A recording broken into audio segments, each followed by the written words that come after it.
проект длиной в год. Пришло наконец время этого Санта-Фе. Линии подъезжают, мы прорвались внутрь. Может быть, что-то купим. Комиссия дала добро.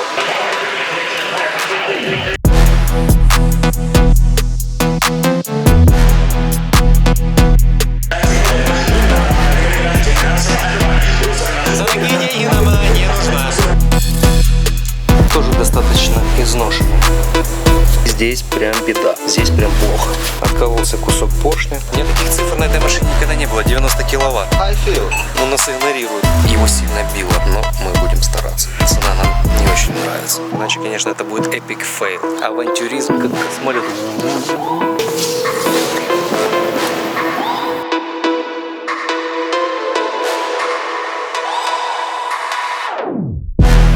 Решил записать небольшую подводочку к этому видео. Обычно я как бы так не делаю, но в этот раз серия будет немного необычная, потому что она так и будет и называться, проект длиной в год. И как бы все эти кадры, которые мы снимали, они все были с разных периодов времени этого года. Возможно, даже что-то по хронологии будет где-то перемещено, чтобы вся логическая линия была более понятна. Но тем не менее, проект был очень долгий. Конечно, мы не весь год ремонтировали эту машину. Все это затянулось, потому что сначала мы ждали из ремонта очень долго блок, потом ждали еще какие-то запчасти, потом мы просто отложили, занимались другими проектами. Потом я пытался собрать уже финально, опять чего-то не хватало, ждали. И так постоянно оттягивалось. Все-таки вот наконец-то этот проект завершен. И я надеюсь, вам будет интересно посмотреть эту серию и посмотреть вот на этот проект, который действительно оказался длиной в целый год. Поэтому смотрите. Всех приветствую. Продолжаем видео с нашего шапа. Пришло наконец время этого Санта-Фе. Он долгое время ждал и наконец-то оно пришло. На самом деле очень интересный автомобиль. С классной комплектацией, панорамной крышей, третий ряд сидений, опции максимально на тот момент, насколько было возможно. Здесь стоит 3.3 мотор V6, что очень интересно будет в его ремонте. Эта машина немного стучит, то есть стучит двигатель.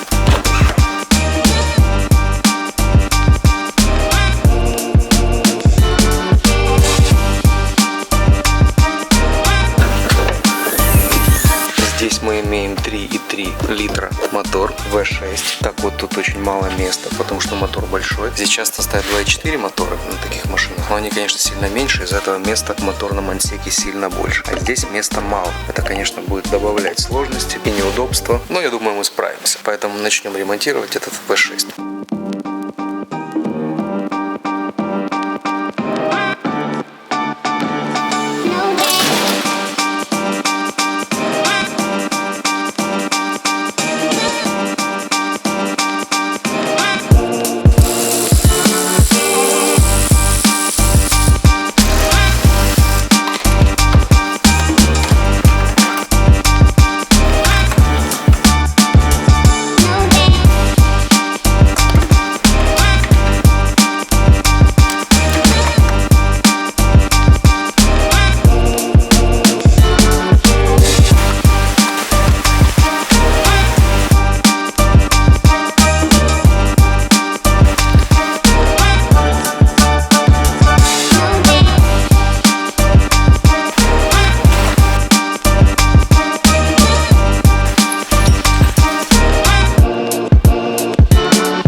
Моторы снят. Вытащить, конечно, V6 из вот этой машины достаточно сложная задача, так как здесь у нас есть полный привод, есть раздатка, и один болт очень сложно открутить из этого, что есть раздатка. Но, тем не менее, мотор уже на кондукторе. Сейчас мы его полностью разберем, отдефектуем, поймем, что нам нужно заменить, и тогда я покажу, как мы его будем собирать.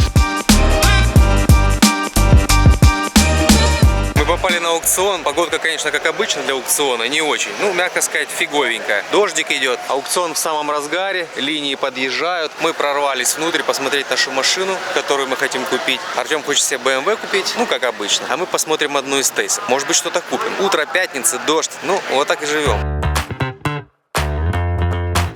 Вот один из наших лотов.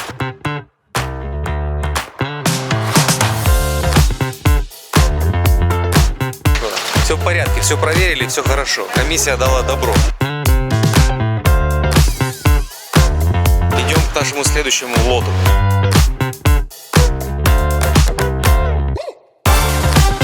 Вот она, наша машина. Не наша пока. Что у нас тут есть? Салончик чуть подзасранный, но в общем-то симпатично. Я думаю, это все можно очистить. Опа, как интересно. P85D, а лифта нету. Лифта нет, интересно, хотя комплектация вроде бы должна быть прикольная. Да. Не, она на пневме. Странно, что она на пневме, у нее салон такой нарядный, ну как для этого года. А лифта нету. Видишь, сиденья вот именно такие, как должны быть генерации. Видишь, какие они? Сиденья, ну другие, видишь, какие они должны быть на 15 году. Не такие, как у меня стоят. Да. У меня левая стоит сиденье. Она чуть подзамурзанная, но салон, в принципе, целый. Смотри, сидушки в нормальном состоянии. Да, покрашены это. Крашеные диски, но не поцарапанные. В принципе, целая, да? Насколько под дождем можно увидеть. Ну что, если под разбор берем, правильно, на разрыв? Скорее всего, да. Целая. А как проедешь, скажем, да, нет, наверное, оставь. Ладно, мы все посмотрели, дождь идет, надо возвращаться.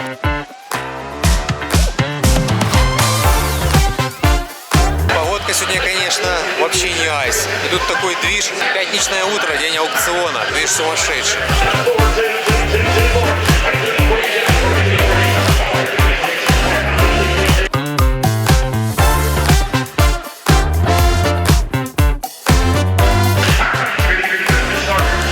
Понемногу продвигается, и Артема BMW приближается к торку.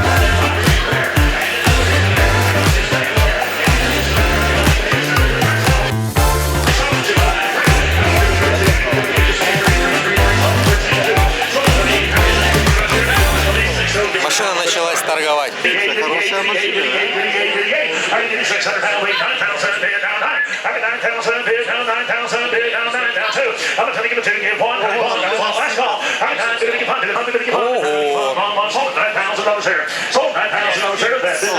Рублей.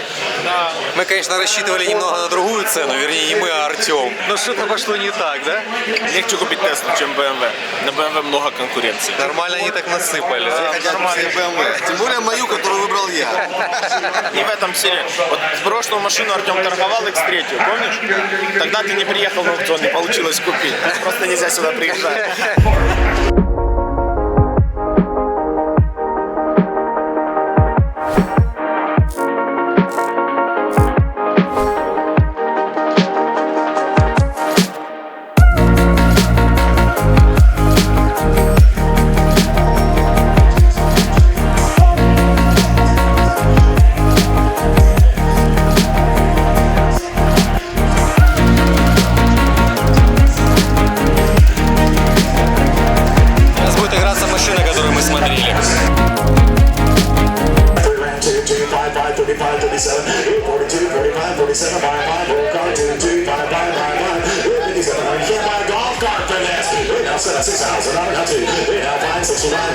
Чувак, кепки играет.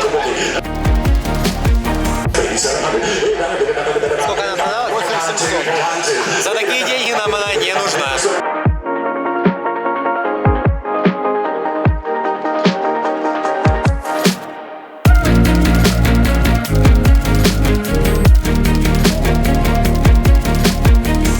Место, где потише. Мы ничего не купили. Ну, в принципе, хорошо, потому что Тесла, которая продавалась за эти деньги, она нам за такие не нужна. Мы хотели ее вообще как донора пустить, но за 8800 она нам точно не нужна. Поэтому едем домой, но было интересно. Всем спасибо за внимание.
такая вот здесь интересная система газораспределения. 4 распредвала, 4 фазовращателя, снизу масляный насос. Выглядит все очень симпатично. Сейчас снимаем все цепи, башмаки, натяжители, снимаем распредвалы, снимаем головы. После этого разворачиваем двигатель вниз, снимаем полуподдон, коленвал, все поршня, шатуны и все раскладываем на столе и дефектуем.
Состояние цилиндров на первый взгляд неплохое. Много нагара, потому что непосредственный впрыск, как обычно и бывает. Тут осень немного настала в развале. Здесь тоже состояние цилиндров неплохое. Здесь нужно провернуть коленвал, но я думаю, там тоже с поршнями, с цилиндрами все в порядке. Сейчас переворачиваем, кручиваем полуподдон и смотрим, что там у нас по низу мотора.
А вот и виновник нашего торжества – стучащий шатун.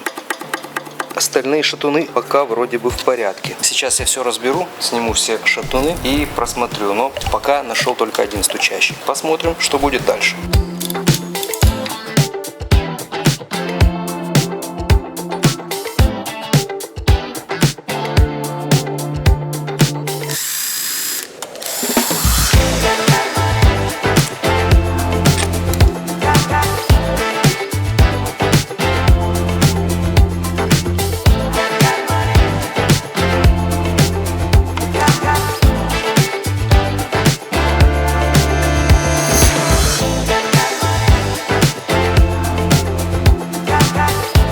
Виновник нашего торжества – провернутый шатун. Его по-любому под замену. Вот она, наша провернутая шейка, сожранный друг на друга залезший вкладыш.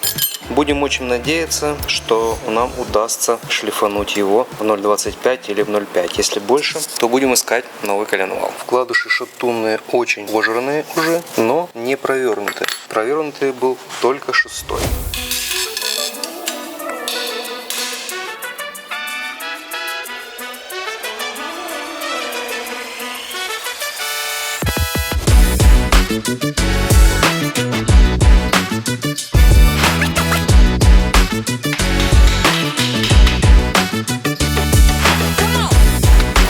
Тоже достаточно изношенная. Достаточно изношенная. А здесь вообще что-то попало и борозду сделал. Здесь то же самое изношено.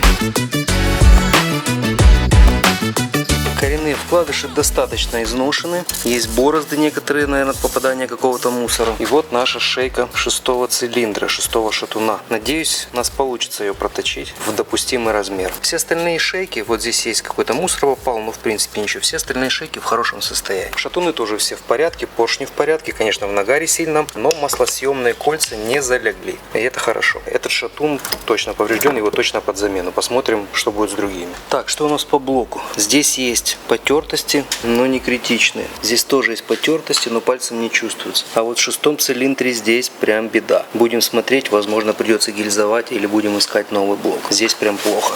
С этой стороны тоже есть потертости, заметные, но они на пальцем не чувствуются, не такие критичные. И вот еще такая проблема. Как выяснилось, откололся кусок поршня. Этот поршень поврежден, и он же повредил 6-й цилиндр. Такая вот беда. Распредвалы у нас, в принципе, в нормальном состоянии. Есть потертости, но незначительные.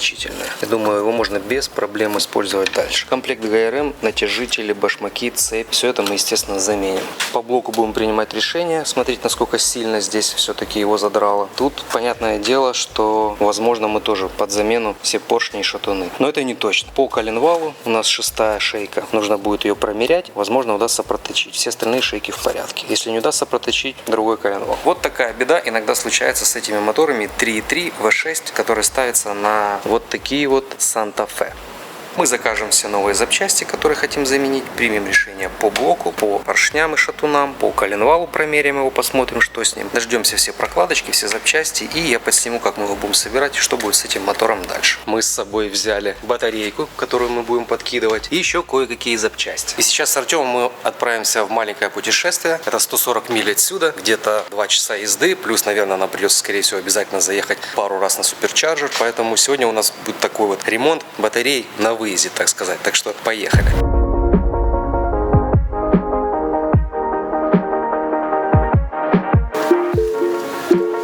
Артем решил пешком пойти, наверное. Посмотрим, как мы поедем. Он нам предлагает, он сначала мне в Рокфорд предлагал зарядиться, но это прикольно, если мы зарядимся в Дженсонвилл, потому что здесь где-то 50 миль. А если мы здесь зарядимся, то мы смело поедем туда и вернемся сюда, зарядимся здесь и вернемся домой. Короче, такой у нас будет план. Поехали.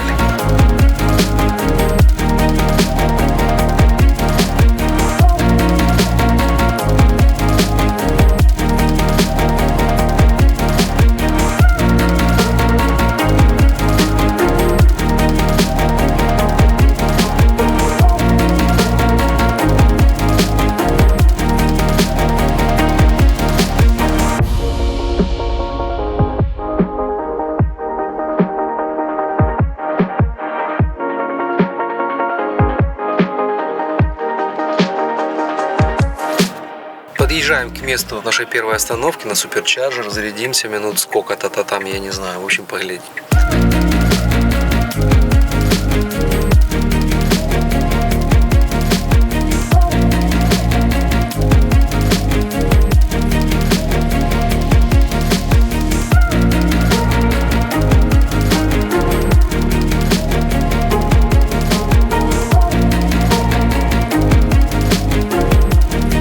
Зарядочка пошла. 35, 48, 56, 63, 70 киловатт, 78. Ого, ничего себе, 90. У меня таких цифр на этой машине никогда не было, 90 киловатт. Так, ну в общем, пусть машина заряжается, мы пойдем куда-нибудь прогуляемся, посмотрим, что тут есть. Надеюсь, нас не ограбят здесь, я уже как-то говорил такое. Просто огромнейший. Кто это все должен купить, непонятно. Тут где-то друг наш ездит. А, вот он, кстати. Привет, как дела? Hi, Phil. Что-то он не хочет с нами разговаривать. Он нас игнорирует. А что он делает вообще, интересно? Видишь, лидар у него стоит какой-то, камера. Сейчас он тебя забодает. Может, он зачем-то следит, чтобы никто ничего не стыбрил? Глянь, там тоже камера есть. Это, наверное, робот полицейский. О, смотри, он на Charge Station на свой приехал. Точно, смотри, у него зарядная станция здесь. Сейчас он, смотри, попочкой присосется. Он просто в режиме, он говорит, я хочу уже разрядился, не хочу ни с кем разговаривать. Опачки, законнектился, пошла зарядочка зеленая, видишь? Но он, наверное, разговаривает. Что-то он молчаливый пока. А мог бы с нами и поговорить.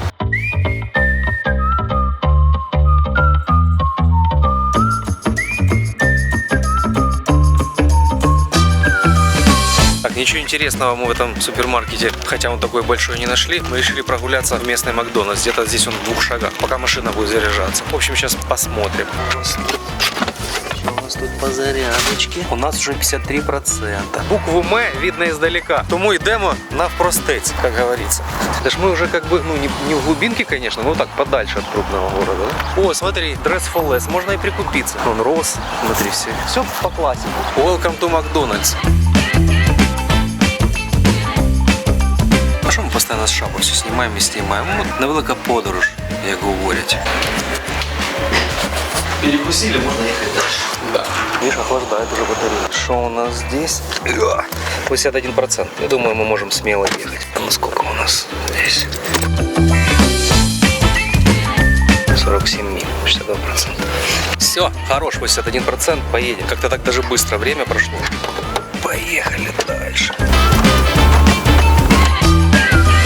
Наша Санта-Фе ждет ремонта. Вот весь двигатель раскиданный. Все как бы хорошо. Коленвал уехал в росточку. Мы его отшлифуем в ремонтный размер, и все будет хорошо. А вот с блоком беда. Из-за того, что провернула шатун, его сильно било. Шатуном зацепила юбку и отколола кусочек юбки и повредила цилиндр. И повреждения у нас очень сильные. Особенно вот в 6-м цилиндре. 6-й и 5-й пострадал. Но прям 6-й сильнее всего. Я сейчас возьму блок, попробую отвезти его ребятам, которые занимаются ремонтом блоков. Возможно, они предложат какие-то решения. Может быть, мы его загильзуем, если получится. Здесь, конечно, с этим не сильно легко, но мы будем стараться. Так как блок бэушный целый стоит $1800. Цена нам не очень нравится. Мотор новый стоит $5000. Это нам вообще не нравится, так что будем как-то ремонтировать.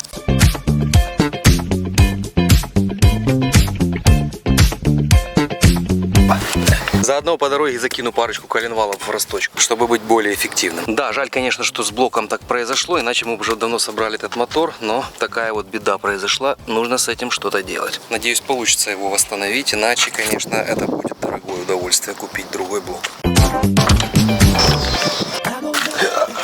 Ну, поехали. Ехать нам недалеко, 13 минут, так что помчали.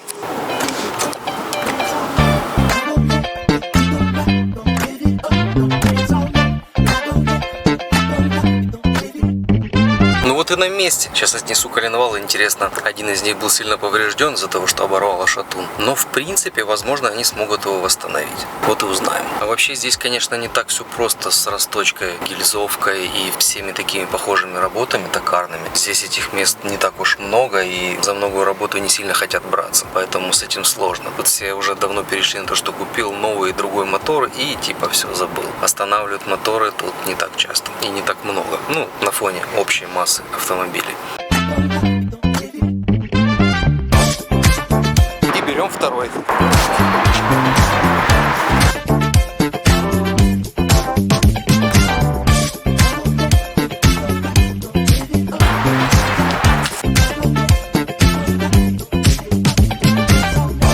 Так, коленвал я отдал. Теперь нужно ехать и узнавать, помогут ли нам с блоком. Будем надеяться.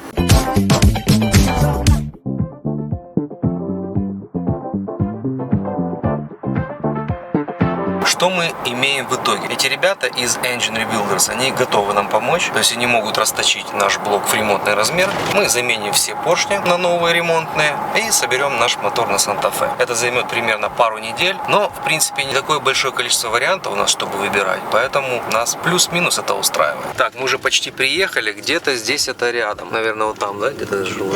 Гаражи какие-то. Где-то вот здесь налево. А, раньше вот здесь точно налево. Здесь что ли? Ну, вроде да. Так, ну мы на адресе. Окей, будем звонить, искать машину. Нашли мы машину. Вот наша Камри. Что, может, это сразу почитаем?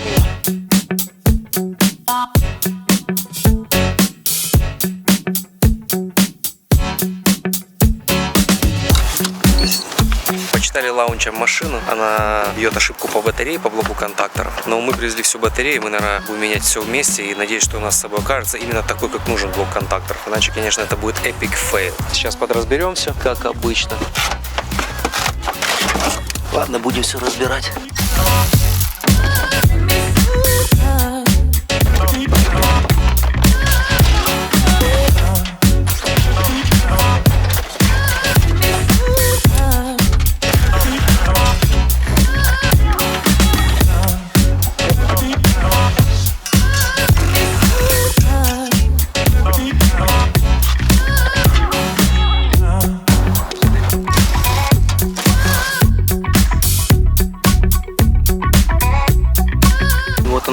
контакторов. Он говорил по причардж. Что-то он говорил. Пойдем смотреть, есть у нас что-то похожее или нет.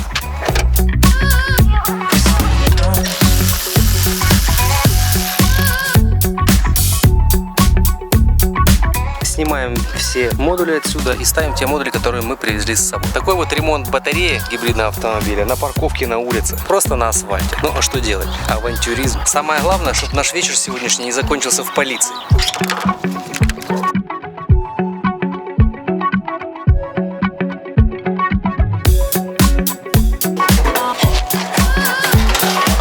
Володя, а в дождь, снег будешь менять тут так Любую батарею? погоду. У тебя есть плащ-палатка? Я сам как плачу. Надо было собирать ее, да, сначала, а чтобы потом разбирать. Я хотел как быстрее. Ну да.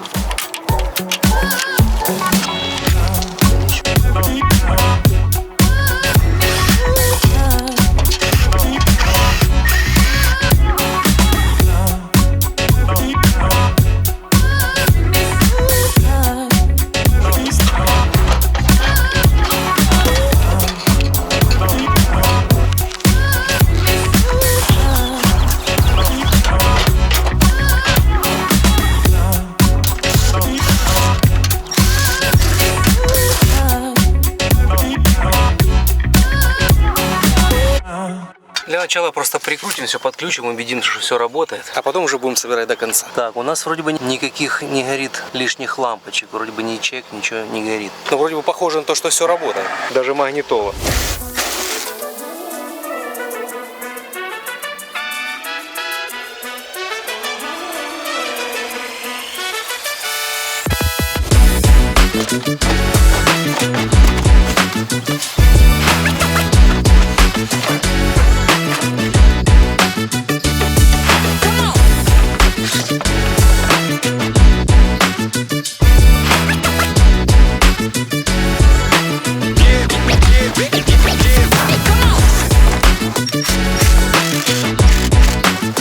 Вот и все. Перепаковка батареи на улице, на парковке. Наша сегодняшняя авантюрная миссия закончена. Сейчас, может быть, сделаем маленький тест-драйв по парковке и будем возвращаться домой. Машина завелась. Серьезный тут зимний пакет стоит, смотрите. Все подогревается, on-off. Я думаю, можно даже с мобильного телефона включать. Как ты думаешь? Лишь бы Wi-Fi ловил с дома. Да, главное, чтобы Wi-Fi добивал. Слышишь, звук какой интересный, да? Как космолет.